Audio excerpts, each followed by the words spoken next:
first of all, you're a new kind of addition to our mentor. So thank you for joining Latitude and supporting. You're leading a session here, and you've got a wealth of knowledge and experience, and you're very generous with that, which I think is great because that's the best investors. They prove their value first, which is why you're able to get pro rata. So thank you for participating in our community. Maybe you could share a couple things of some examples of early founders, things that they include in their pitch that really get your attention. I think, and I don't want to spoil the session of tomorrow about pitching. That's okay. But This is for the audience, so it'll make the audience even want to join Latitude more because they get the rest of you.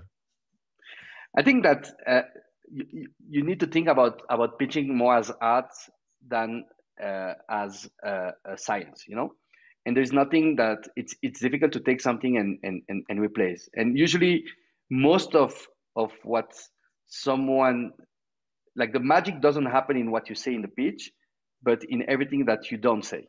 So basically, your attitude, it's a thin line between being super self-confident and being pretentious. And finding that thin line and being able to keep it on the right side of the line makes a huge difference. People want to invest in somebody that give you that trust that they know what they're doing and that they will do it with or without you. The worst position in pitching is when you give the false impression that or the impression that you actually need the investor to succeed. So I think that's the best advice that you can do. Then you can put, like whatever you want in the pitch.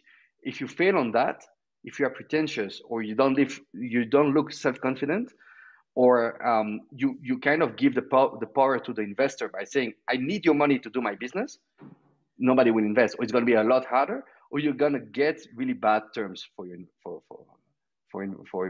company. Yeah. Well, what do you think some things that are counterintuitive that you'd suggest founders to think about when they're pitching to investors? Like things that you're like, it seems weird, but actually is effective, or, anything you can think of out of the box? Yeah, usually it's a little bit like I said, like it's not about trying to convince someone, it's I think that a mistake is that most founders believe that pitching is about convincing someone, no? But the reality is that they want to invest. It's like they already want to believe in God. So don't give them reason not to invest. And it's basically you're already pitching to people that they only want, don't give them a reason not to invest.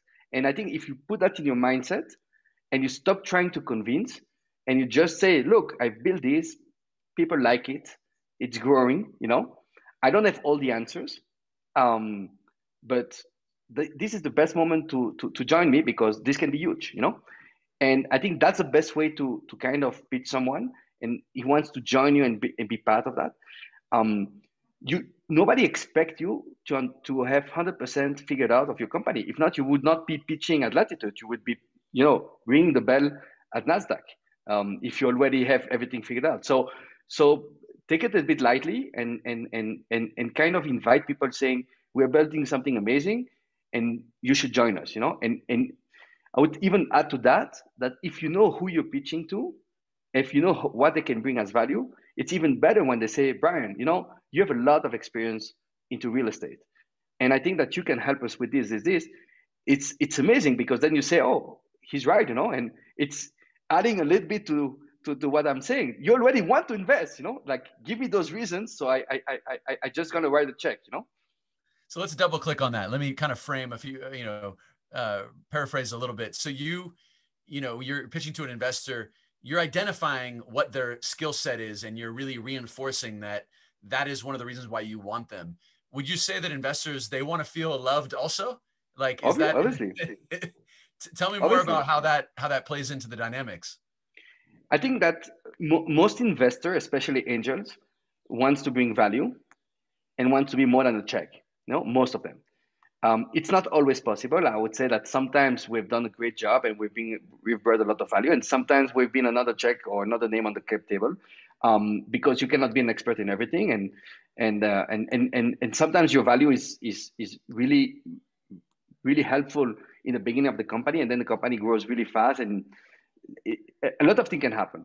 But I guess that the more you can research and you know who you're talking to, and the more you can, and that you know how they can help, the best fit it is for him to become an investor. And I like the way you frame it, and it's not far away from the reality. But think about yourself.